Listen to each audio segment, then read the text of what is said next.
Villagers, with their incompetent minds, uncivilized traits, and lack of loyalty or nationalism, I have decided to spread the suppressive ideology in order to liberate them from these traits of evil capitalist ideals. I'm going to step by step to start a fascist revolution in a Minecraft village, turning a Minecraft village into a prosperous, suppressive state. Yes, this is a Christmas/New Year special, so I have my Christmas hat on. Isn't it obvious? So anyways, sorry for the late post, and let's do it. So first step for my world domination is to find an already made civilization. Do basic survival stuff as you go in order to be efficient while having a suppressive government. If you ever get tired or hopeless finding a village, just simply think of a village without your suppressive rulings.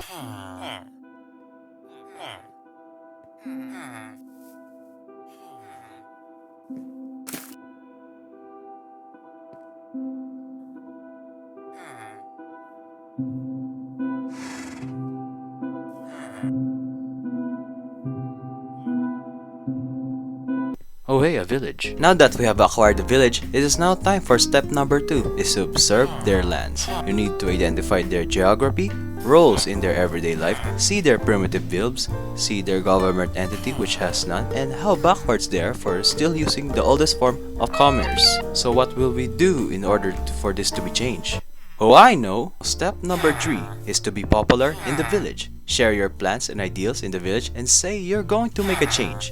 Create a manifesto on how primitive and backwards they are, terrorize other political opponents, and bribe villagers and earn their trust. Just like modern times. Now that you're a popular figure in your village with plans for the future, you're still not the leader, but the village agreed to put you as a democratic leader, which is not our goal, as democracy is such a backwards ideology. We can now move on to step number 4, is to make a paramilitary organization. Yes, that's right, your private military, since you're not the leader of the village yet. This army will help you in a revolution if things didn't go as planned. Recruit as much manpower as you can and make a petition in every villager to make you the leader. If one simply say no, they will taste your military might.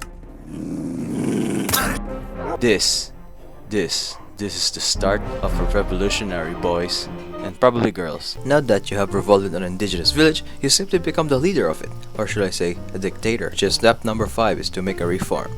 Create your first ever constitution.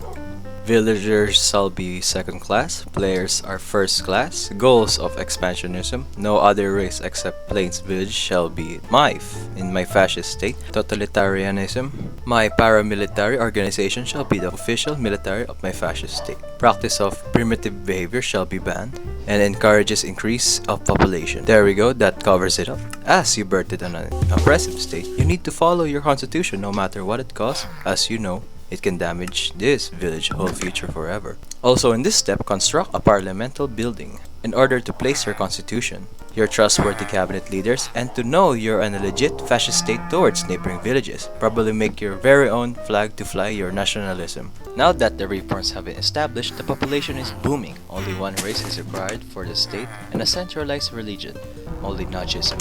But our state's economy is slow and bad at the same time and might be the downfall of our suppressive government, which is step number 6.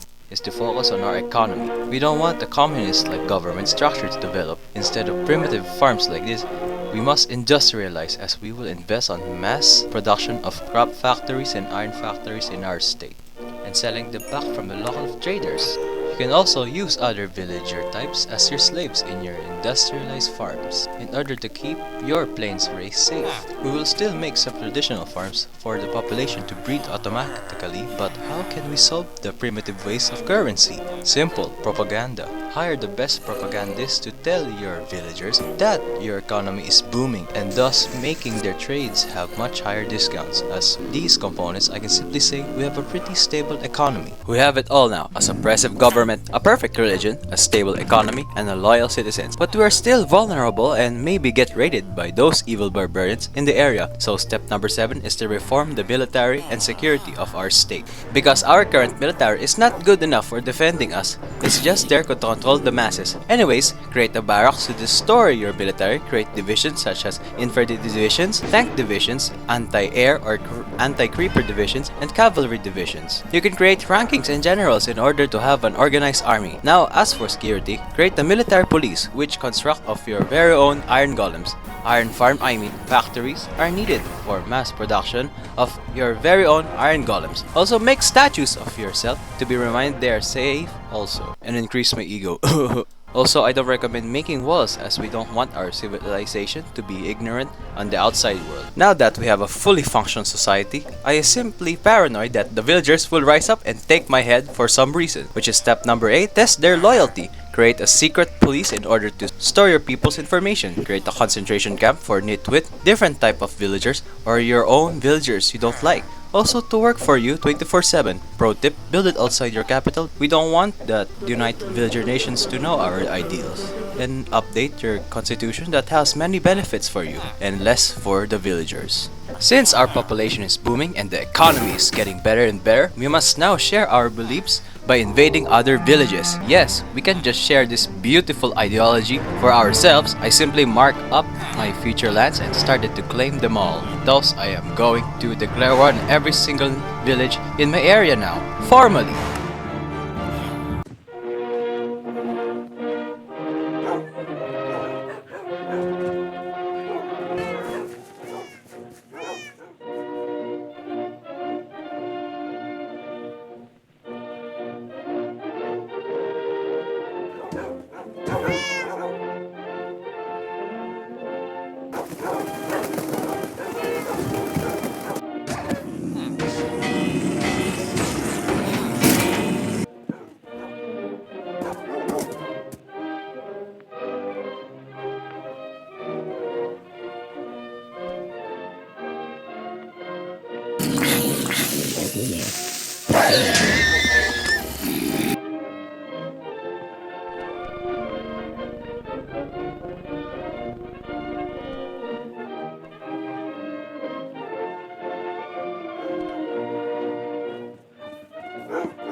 Well, that's enough conquering for the last in-game days because my units are depleting and needs to take some rest. I can expand over time and connect my villages with roads for easy transportation, but that's another tutorial for another day because I have so much that's navigating on rough terrain. Well, that's about all of it. I recommend to rinse repeat the whole step on the previous villages you conquered, except step 1, 2, 4, and 5 since they're already established in your capital. If you want more people power but you want to be a dictator, click this video in the left, and if you want to know how to exploit villagers, click the video on the right. That's it, and Merry Christmas and Happy New Year everybody.